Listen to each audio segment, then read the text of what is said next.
What's up, guys? Welcome back to Spark to Fire. I'm your host, Landon Rhodes, and today I've got my friend Sean Kim in the house. How you doing today, man? Hey, how's it going? I'm doing good, doing good. So, Sean used to work at TikTok as head of product, and now he's gone over to Kajabi. Which, if you guys aren't familiar with Kajabi, man, they are an incredible software for delivering information via courses. So it's like where you guys, if you have an online course, you have a consulting or a coaching program, you can store all of your videos on there and really facilitate an entire business through this product suite that Kajabi has. And I'm actually a Kajabi user myself, so I can vouch this product is incredible. And we actually have the chief product officer and the president of that business on today. So I'm just excited to get into this, dude. Super excited to be here. Good. All right. So I want to start off from the beginning. You probably didn't start off your entire career going straight to the head of product at TikTok. So what was it like before you got there? What did you do before that time?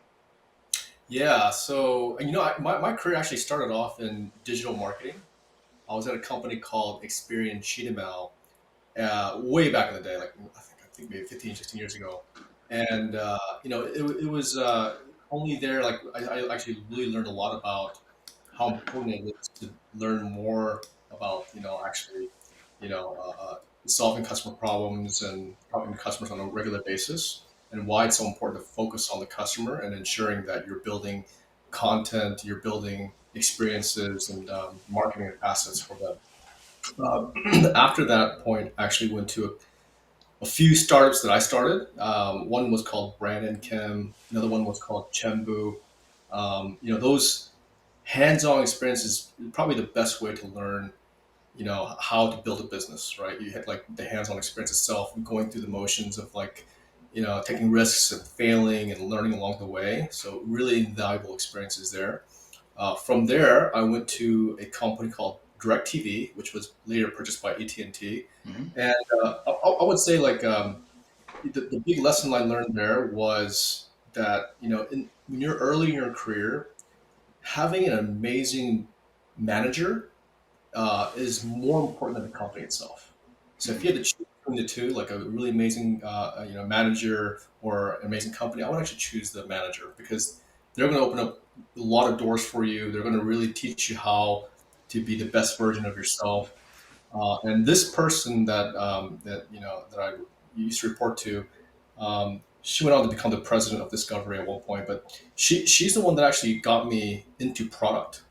She saw my skill sets and said, you know what, you're probably really good at this thing called being a product manager, and I want to give you a shot at this as well. So I was like, sure, I'll try this out. And then from there is when I realized like this is what I'm really, really good at and where I'm Mm. passionate about. So she helped me realize that and open that door for me. Um, After that, I went to a company called Amazon, and yeah, I really wanted to like work with the best of the best, and interesting story there is that Jeff Bezos would read every single email we used to send out for the products that we built for Amazon devices, right? So he was like Wow. really involved with the emails, the detail pages, how we presented the product, what images we used, how we spoke about it, and that's the level of commitment he had in terms of the product experiences and what we and the Amazon devices that we used to launch, So we're right? talking like Amazon Fire. We're talking. So Right. he's reading out like when you guys have a fulfillment email or like a product launch email. He's reading all of that. Yeah, so the go to market emails and newsletters we used to send out for Echo, Holy crap. the actual, the detail pages where we sold the product itself, the images we use on those detail pages, like the bullet points, like literally just like run through the whole thing. So that's the level of commitment he had, and he kind of expected that top down, right? So Wow. it made me really appreciate, understand how to think about running a business, right? How to think about how the care and involvement you should have when it comes to ensuring making something successful, right? So on that note, actually, what were some of your biggest takeaways? That like that's a huge one right there. I want to just little quick tangent here. Anybody that's right now delegating those sort of things, where you got product emails, those sort of things, and you feel like you're above that. That's a great lesson. Something that most people probably don't know is the fact that he is thumbing through those documents. He is looking at what those look like online, and the customer, what the customer is ultimately seeing. Man, that's super cool. What were some of your other big takeaways from working at Amazon? I mean, the relentless focus on the customer, right? Like, end of the day, it's like how every decision you make is really about how you can improve the customer experience for the customer, right? And there was a saying, like, when you're in a room with Jeff B, he would say, like, "Hey, just imagine the customers here sitting with us. Would you make that same decision?" Right? Mm, So I think, like, that's how much they really cared about and focused on the customer and the customer experience, and it was just our number one priority when we made any kind of decisions, when we planned for the future, and when we made any adjustments to the product or pricing or whatever it might be. It was always on behalf of the customer. So I would say that was probably the biggest takeaway, is how important that is to ensure that your business is successful in the long run. mm, that's solid. That's solid. What was your when you were there? What were your hours like? Are you working 80-hour weeks? Are you like tell me what work life was like at Amazon. I mean, it's I would say it's definitely busier than many other companies, but like, it depends on what team you're on as well and what you're working on. I was working on Amazon Prime at one point, and working international, right? We have Prime across many different countries, and we had business reviews across many different countries. Which means that you can't have those meetings within your U.S. hours, right? So when you're working international, it's just the expectation that you have longer hours. And well, like, if you love your job, it's like you don't see it as work, right? You're just there to, like, and meeting with your colleagues and trying to solve a big problem in different countries is, like, just incredibly fascinating. Yeah. So I love it, right? I love that aspect of it. And, like, again, I mean, like, people, I think, really care about or count the hours if they don't love their job, right? But if you Mm. really love doing it, you're completely oblivious to that, right? I totally agree with that. In fact, when I've been asked to track my time in the past, of even just like doing a time audit on myself, I find that really difficult to do because you just flow in and out of this state of like I'm constantly happy, like growing this thing, growing this machine, this business that I own. Never That's actually right. put. You wake up thinking about it, right? You're just like, oh, I have this new idea I want to try out here. I have this new problem to solve for, right? So you're just constantly just thinking about Yeah, my wife and I are both like that, so it's like constant, like all day, every day in our house. it. So you leave Amazon eventually, I'm guessing, and where did you go next? So then I went to a company called TikTok. It's interesting when they first reached out 3 years ago now. I remember, I actually didn't even know about TikTok. The recruiter reached out and said, "Hey, there's this company called TikTok. Would you like to join?" I'm like, "TikTok? What is that?" So I downloaded the app. At the time, this is 3 years That's ago. awesome. I downloaded the app, opened it, and I saw a bunch of kids dancing and lip syncing. I'm like, "What in the hell? Like, why would I leave this amazing company, Amazon? I'd have this really amazing job and position for this, like, dance app, right?" And that was my mentality at the time. And as I called them up, I was like, "No, I'm not going to join." But then, like, the founder, Alex Zhu, called me and said, "Hey, let's meet in LA. Let's talk about it." So I flew down. I mean, of course, you're going to be open to opportunities, right?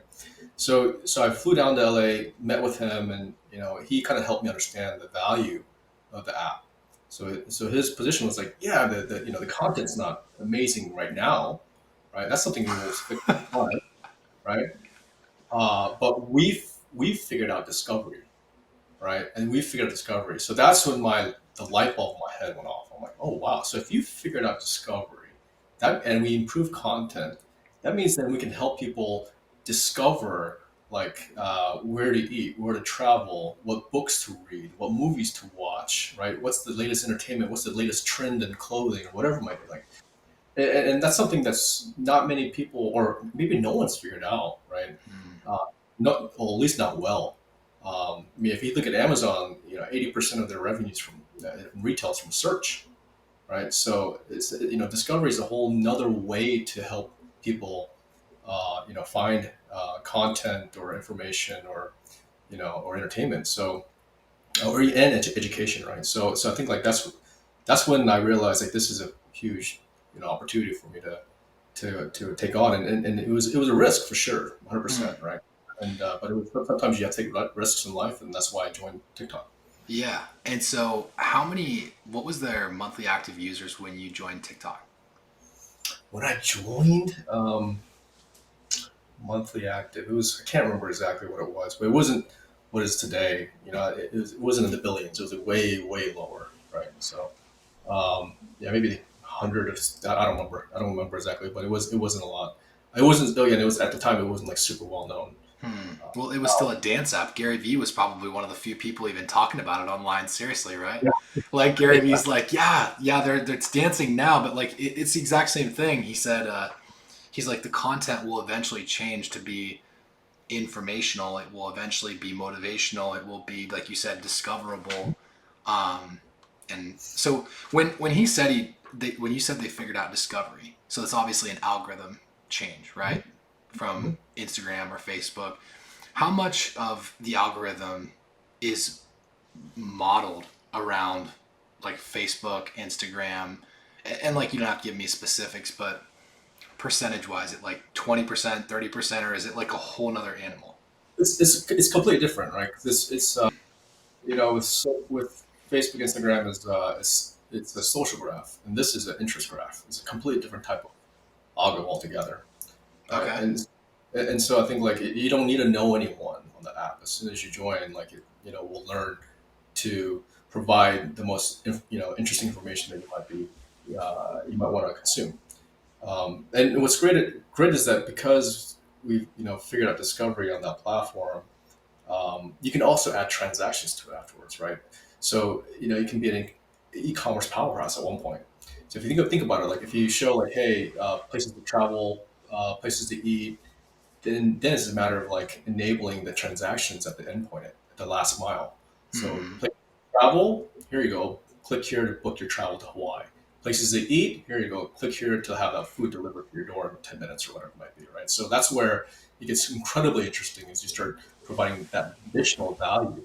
It's not just watching content anymore. It's like watching the content and transacting and providing that information, or that material to you in real life. So So, yeah, that's fascinating to think about combining, and all that would take is an acquisition of a couple of those other applications that they're way bigger than, and like boom, implement that technology right in, mhm. or they just build it themselves. But so when you were there, head of product, what were you responsible for, like on a day to day basis? Like, walk us through what was it like day in the life of Sean Kim.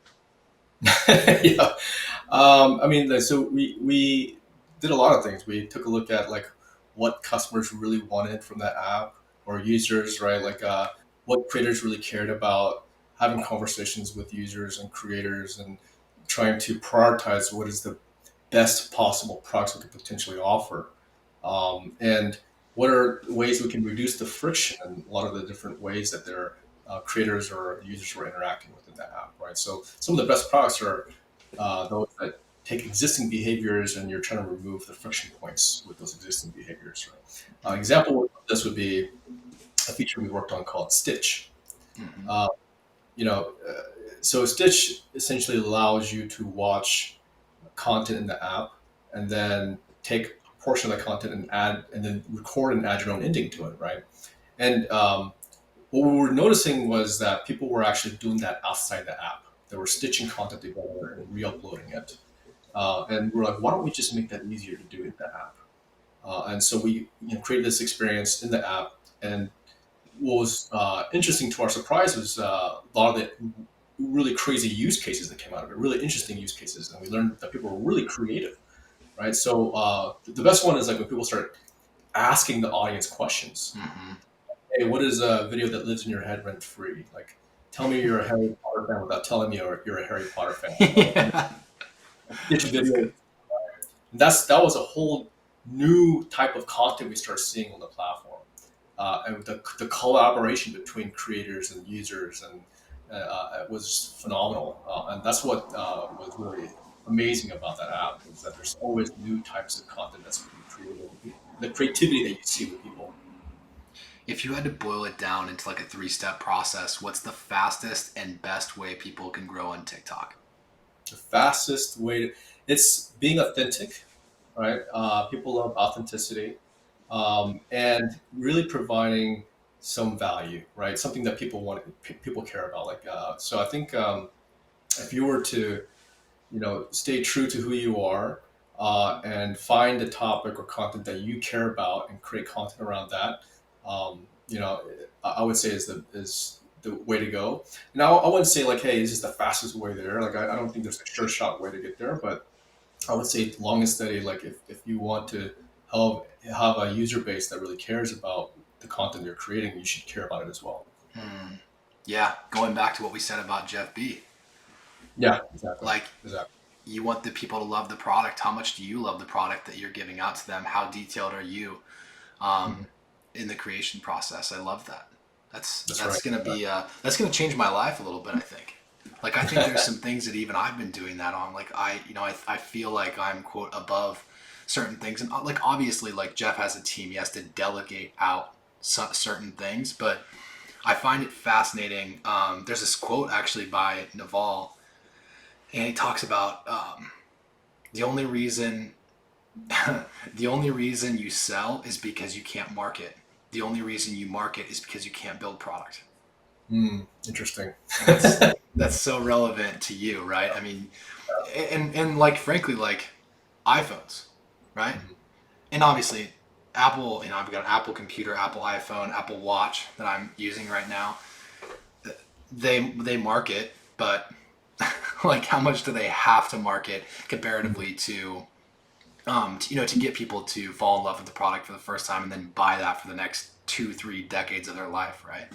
Right. That's right. Yeah. I mean, like, and how much you love your product definitely shows, right? I mean, you can imagine how busy Jeff B is. I mean, just imagine how busy that dude must be. But the fact that he puts the time in, and has schedules, meetings on his schedule to actually go through the copy and the image use and selecting that and giving revisions and feedback on it, like that's the dedication he has to to the products that he's launching. So. That's just fascinating to me that because like he had to learn that himself in order to have an opinion and to care to that level because when you have people around you that you're paying millions and millions of dollars a year, but yet he still feels that he has something to add to that could be like a little bit extra, and I think that's really special. I think that's really cool. That's right. So you obviously you go through the product, you listen to the reviews, you listen to the people and what they want, you analyze what they hate about the product, what they love about the product, but on a more day-to-day basis, are you are you a developer by trade? Do you understand development, or are you much like broader, looking way out, 10,000 foot view? I mean, so I was a developer at one point, right? When I had my own startup, I taught myself the code, and I Mm-hmm. learned like front end stuff like JavaScript and CSS and HTML and so on. Back then it was really to save money, right? On paying developers, I could like do it Yeah, myself. yeah. But through that process, I really learned, what it takes, and actually had a love for it as well. So I think like it's just really important to be able to like understand all aspects of the business. But now my job, like when you're managing like tons of people in different organizations, like engineering, product design, customer service, like it's a different kind of responsibility altogether. I'm definitely still involved with the product, and I definitely still talk to customers on a regular basis. I mean, I'm meeting customers every single week. Hmm. Uh, I have one-on-one sessions with customers and still ask like, what can we do right? What's not working well with the product? How can we improve it? And at Kajabi, like we would literally ask customers is like how they're using the product and what they're selling and what features that can we launch next. That's just an ongoing thing, and it's a practice that I will forever have, like regardless of what position I'm in. Hmm. Hmm. And how has your position changed? Obviously, the product has changed, so naturally there's going to be a lot of changes. But how has your position changed from head of product at TikTok to now, I believe, chief of product, right, of Kajabi? Yeah, So that's what's right. been the changes that have occurred since you made that switch and you did Yeah, it? I think that, it's really holistically seeing like all the different types of business units and how they contribute to our business to ensure that we're successful, working cross functionally with like again um, CX, marketing, engineering, FinOps, right, legal, obviously product engineering, design. Like it's essentially we're like an orchestra, right? And your job is to ensure that everyone is working really well together and focused on one singular vision, right? And instilling that culture of like customer first and dedication to ensuring that customers have the best chance for success at this platform. Hmm, that's good. What have you seen people be more like the most successful at inside of Kajabi? Is it, and I'll kind of rephrase my question. So the people that get on Kajabi right away, are they people with like nothing right now, like no following, no course, no nothing, like from a majority perspective? Or do you see like a lot of maybe more celebrity types or influencers hopping on this platform to create content? How does it skew? Good question. I've seen people. I've seen many different types of customers on our platform. I've seen people that already had, an audience on social. I've seen people that already had businesses run somewhere else. They're bringing into Kajabi. I've seen people start off fresh and they don't have any of that. And I've seen these different types of customers be successful on our platform. Um, the customers that are on our platform you know, um, have a lot of life experiences. They've Mm-hmm. gone through these different types of experiences, and they have a lot of really great knowledge now that they know is valuable to someone else, and they want to build a business around it. Um, and so it's been incredible to see some of these customers slash creators, entrepreneurs, go from start to finish, right? And build like really meaningful businesses. I've seen customers that again like had zero social presence. They're not influencers or anything like that, but they've built this really amazing business because they had really valuable knowledge. And an example of this would be this. I can't remember his name, but he basically had like this. He was a product manager at Google, Hmm. and he knew how to interview for Google, right? And Google is probably one of the hardest companies to get into, right? And he built a business on how to interview for Google, and now it's just killing it, right? And Oh like, my was he a gosh. was he was he like an influencer? No, you don't need to be an influencer, right? You just need to have something really valuable that people want to learn, right? So I think that's the power of this platform is that Hmm. it's really all the tools you need to build a successful business. Yeah, that's interesting, right? The Are you familiar with Breakthrough Advertising, the book by Eugene Schwartz? No, I haven't read that one yet. So it's an old book. It went out of print, and then Brian something, I can't remember his name, the last name, but he brought it back into print, and now they sell it for like $113 per book right now is what they're selling it at. And it's Wow. this amazing, amazing book on direct response advertising that was written back in like the 50s and 60s, I think. Mhm. And it talks about how if you don't actually create demand for something when it comes to advertising, you channel demand, you channel desire. And what I Mhm. find interesting about that guy at Google is that he probably talked to like 20 people, 30 people who are like, yeah, I tried getting in, man, couldn't do it. And he's sitting there on this knowledge. He's like, I know how to solve this problem. And Mhm. he's seeing people with the desire, and he's just like, let's channel that desire this direction. And I'm going to go ahead and kill it on Kajabi and make a whole bunch of money.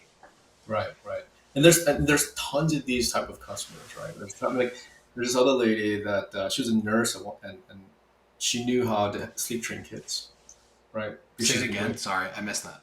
sleep train Yeah. kids, sleep train babies. Oh, She gotcha. Okay. knew how to do that really well, and so she built a business around how to take care of babies, sleep train kids, and now she's just absolutely killing it. right? So again, it's like different types of knowledge that you have available. As long as it's valuable to somebody, you can build a business around it.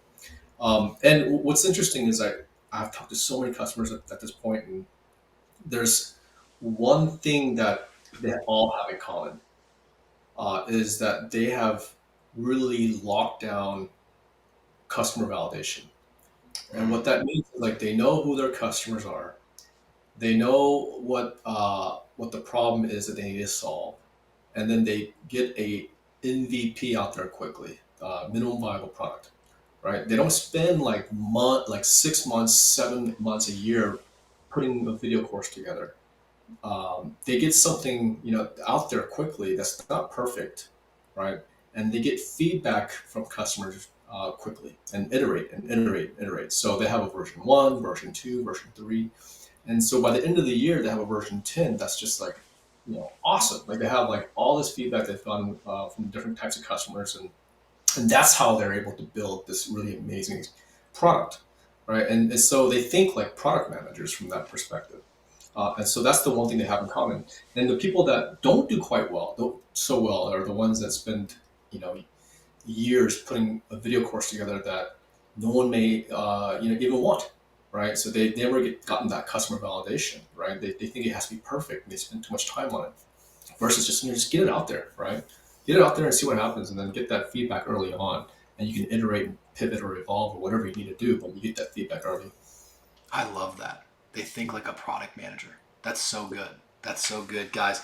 Just to back that up a little bit, and to reinforce what Sean said, don't wait.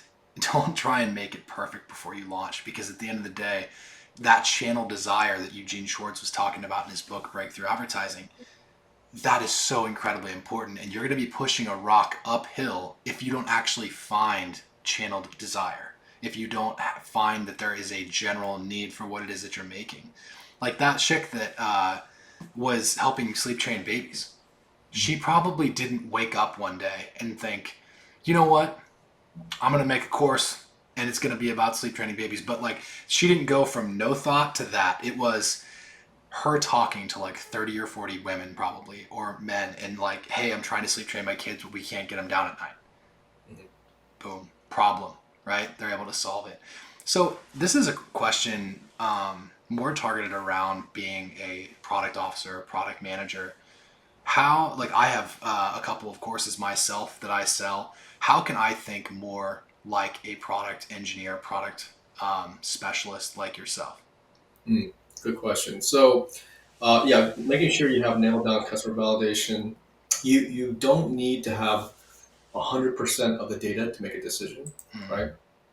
So, I mean, like especially if you're like a startup, you don't have tons of data, right? You're gonna have to like make do with the data that you have. So, if you have even 60%, 70% of the data, we should use that and be decisive and just move forward, right? Don't try to wait until you get 100% because you're probably moving too slow at that point anyway. Um, and then I think the other thing is you got to be comfortable taking risks, right? I think taking risks and failing is just part of the process. Um, so I think like people a lot of times are risk averse. Like, well, I don't know if this is going to work out, and it might fail. I'm like, it's okay. I mean, the failure is a really good learning opportunity, so that the next time around you make a better decision, right? And you make a better product. Um, but you will never know until you try. So I think like it's like that comfort of being able to take risks, knowing that sometimes you're going to fail, and then learning along the way is just really important mindset to have at all given times. that's good. Thanks for sharing that. What's your guys' strategy for acquiring customers? For Kajabi. Yeah. It's a good question. I mean, we have a really good, solid customer base and the numbers to prove it, right? So for us, it's like, hey, we have 58,000 customers. They have made $3.5 billion to date. Make $2 billion a year. Um, So really quick on that note, Sean, sorry to interrupt you. Is that tracked through the platform, or did you guys do like get data outside of that? No, we have the data. We have the data tracking the So platform. what's interesting about that point though is like I don't transact through your platform yet, but That means I've made, probably more money. what's that? That means there's probably more money than people Oh, think. there's way more. That's what I'm saying. You have high ticket coaches that they're transacting on Stripe because they're finishing off the conversation with the phone sale. It's not a $947 course. It's a $9,000 course. So Right. I'm just pumping you up a little bit. I think the numbers are way higher than that. Sorry, Oh go yeah. ahead, continue. Yeah, and you also have many customers that have made over 100 million, right? So these are legitimate businesses on our platform that I think compared to our competitors, right, that they're not able to like tout those numbers, right? Mm, So that those itself are a really great way for people to realize like, wow, I should actually build a Kajabi because I have the best chance for success here. So that's one. Like number one is like we have the proof, in the numbers, right? The data doesn't lie. Two is our community. As soon as you join, we have a community of creators on where are they're there to help you out, right? So there are a lot of these customers that are in the same situation, same business, or vertical category, and they have gone through this, right? So if you have questions about set up emails or how to set up your funnel or where you acquire your customers or any questions to run your business, you ask the community and the community is there to respond and they're like incredibly helpful. They're always there to be like, oh, here's how you do it. Here's what I did. Here's my playbook, right? I've seen like customers just share all this really amazing experiences and how they've been able to build their business, and it's so important, right? Because building a business is hard, right? yeah. So it's and much less doing it alone, right? So if you join Kajabi, there's this huge community here to just really help you out, and they're incredibly valuable piece of joining Kajabi. The third thing I would say is our customer service, like hands down the best in the industry, right? And you can see that on Trustpilot and other places, and they've gotten awards for being, for their services, um, and they're there like literally like 24/7, also doing the same thing, walking you to the app, walking you through your business, how to set up properly. They also give you a playbook and say, hey, here's how you actually build your business 0 to 1. Here's what has made people successful. We have 10 years of experience doing this, right? Because the company's been around for over a decade, right? So they know what it takes, and they would literally just hand you the playbook, and you just gotta follow these steps, right? So that's why we have more people on this platform making money than any other platform. Mm, that's good. You mentioned the book is 0 to 1. What's your favorite book that you've read in the last year? Oh man, I have so many books I've read. I read a lot of books on founders. Mm. Um, with Sam Walton, and his book, and the Jeff Bezos, books, and Elon Musk, and Have you read the letters yet? I've heard the letter. the letters to shareholders from Jeff Bezos. Oh yes, that was right. That was the very first ones he sent that a long time ago. For Yeah, like, like the early letters, I think it was pre-revenue, either pre-revenue or like when Prime hadn't like exploded yet and they're taking losses. I think at that point is where it was. Mhm. Yeah, Yeah, I've read that. I've read that. That's right. That's right. I've heard those are really good. I haven't actually read it. I had a friend recommend it to me recently. So, what else, man? What other things are you doing right now to stay sharp? I you know read a lot, and I do this through audiobooks when I have any kind of free time. I do a lot of competitive research, talk to customers on a regular basis, right? Customers are literally in the tool day to day, so they're the best source of information for you, right? In terms of how you make your product better, but and then how to run a business, how to make better decisions overall, and how to build the right culture. That's where I get a lot of inspiration from these other, leaders that have made, multi-billion-dollar businesses or trillion-dollar businesses, right? So Mm, I kind of there, when I read those biographies and books, like Steve Jobs, Elon Musk, all those different books, like I kind of see their decision making and the problems they had to face, the Netflix story as well. Like all those, right? Like it's just like it's amazing to read them. I love reading those books and the decisions they have to make throughout the course of their business, and use that as a good way for me to learn and make decisions as well.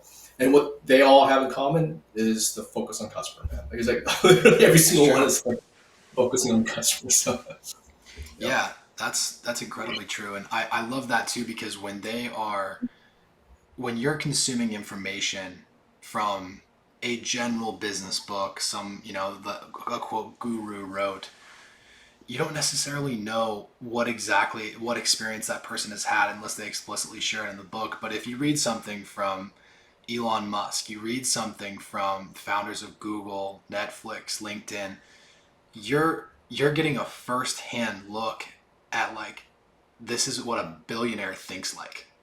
hmm And I think that's really important is to if you're going to fill your mind with information and you have these desires to run $1 billion company or several $1 billion companies like some of them, that's what you have to do. You have to have the inputs. that's right. That's what right. what else, you seem like a pretty disciplined dude from what I've talked, and like executives at your level you have to be. What do you do to stay disciplined, or how did you cultivate that as you were going up in your career? Um, having key mentors is also, I would say, important. I have many different mentors, and I had mentors throughout my entire career. And like, you know, I, you can just reach out to people, whether it's like cold email them or on LinkedIn or whatever it might be, and find people that you want to get to know. So that was really important. I think that I mean, at least for me, like coming from nothing and built, and it was really a good foundation and building on top of that. Like I had to work my whole life, right? It We was we like, haven't talked about this yet. I feel like we should go there. Like you brought it up. I just went straight to TikTok, but I would love to hear a little bit about your upbringing, Sean, if you'd be willing to share yeah, about that. I mean, look, like my parents immigrated here back in 1984 to Arkansas, Hmm. right? And my dad was a student, and we lived off of I think whatever scholarship he got. It wasn't much, right? And that was it. I mean, we didn't have much from that perspective. So I was working since a very young age. Like, I mean, I was like, collecting cans when I was in elementary school, right? And I was selling socks at school to try to, make some money. Um, when I moved to New York and I was actually working after college, I would actually sell lunch at work. I would take orders from people at work, and then I would go and make that food, and then bring that lunch to work the next day to make ends meet. You know what I mean? Like, Oh gotta my do what you. goodness. Yeah. And what job were you working at again when you were doing that? Oh man, New York was it was I think it was at Cheetah. Yeah, it was at Cheetah Mill. Yeah, Cheetah Mill. I did that, and then before that, I was at a company called Rich FX. I did that as well. But So you're you know, you're you're a great cook then. I was a sushi chef at one point, right? Oh my It was gosh. in college. Yeah, I mean, yeah, I love cooking. But it was like at least for me, like I had to do what I had to do to make ends meet, Mm. and just that. So I guess like I kind of had that discipline from very early on, right? And not saying like you have to come from nothing in order to have that discipline, right? But I think that really helped me. It's like, hey, if I want something, I have to work for Right. it. And I was more willing to take risks because I knew I could just build it again, right? I've been there, so like, so if I take a risk and something doesn't work out, I'm like, all right, it's okay. I'll just if I fails, it fails, and I'll just keep going, right? So I think like that's just something that I want to also instill in my kids now, right? My kid say, hey, like she's obviously more comfortable, has a more comfortable life than I did, I right? was But just that's gonna go there. Yeah. Yeah. that's what I want to instill in her is that have that grit, right, and be comfortable taking risks and go big and go home, right, or go home, right. I want to try to instill that in her. So So I don't have kids yet, but I want to have a couple kids. And my question though is, and my hope is obviously that I continue to provide a great lifestyle like my parents did for us growing up. we grew up and didn't really want for anything. It was amazing upbringing. I grew up on a farm, so I came from one of the most hardworking families on earth. I have my grandparents are both farmers. Dad is a farmer. We have farmers that are cousins and relatives in our family too. So I that's kind of where I got it, is this grit of working hard no matter what. Like, it could have rained, and when it rains and you don't have to irrigate, they call that like $1 million rain when it's in like July or August, because that rain could increase your yield by so much. And even when you get the $1 million rain, you still have to go back out into the shop and keep working. It's not enough to just, oh yeah, it's good, let's just call it a day, But I literally never saw my dad do that one time, not once. So that's kind of where I got it. And my question to you on a very tactical level is like, what are you planning to do, or what are you doing now to instill that grit into your kids? Man, that's tough, man. I think about this all the time. And I kind of want to ensure that I'm showing her by living it, right?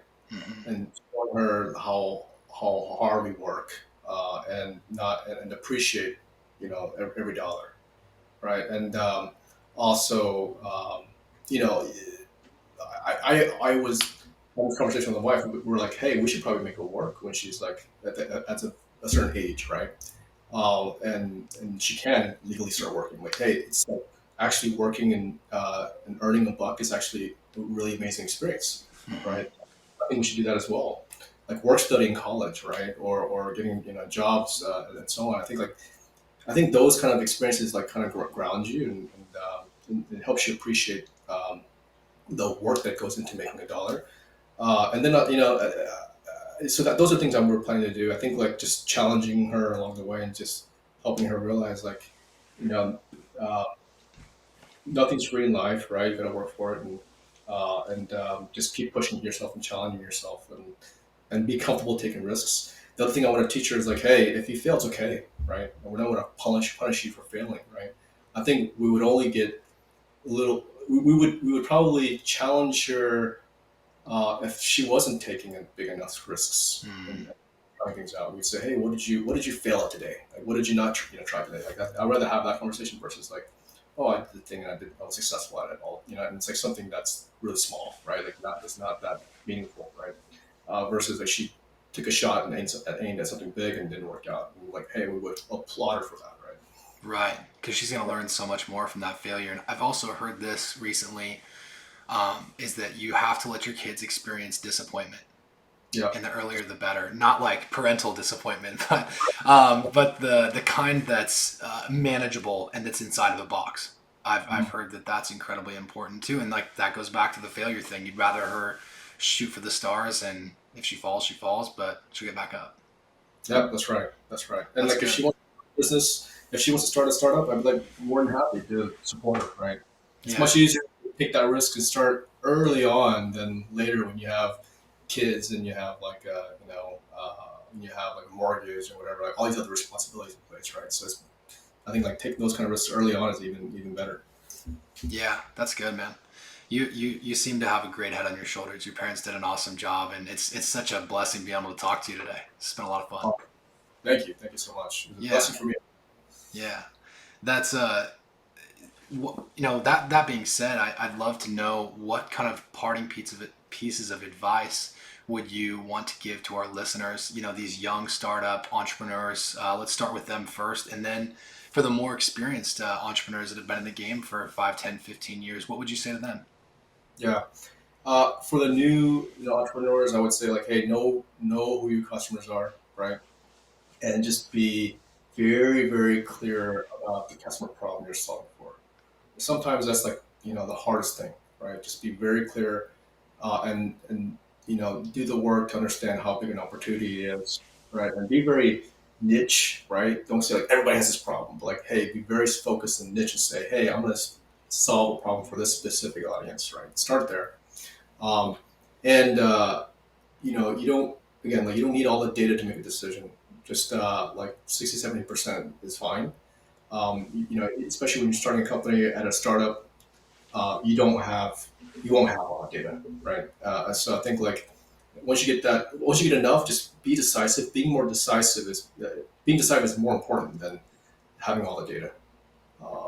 And then I would also say like, MVP, right? Like get the product out there, whatever it is, whether it's like a service, or, a physical product, or some tool you're building for your customers. Just get it out there and get that feedback early, versus assume that people want it and then spend too much time on it and realize later that no one wants this thing, right? So it's better to get that feedback early on and iterate on it.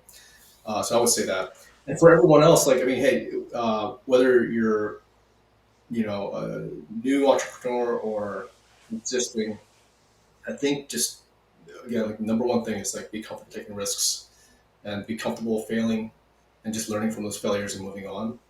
I think where people get stuck is like they get scared to do that, right? They get at one point they're like too scared to take risks. But I think it's, if you want to progress and you want to scale, and you want to get bigger and more successful, that's the only way to do that. Is take those risks.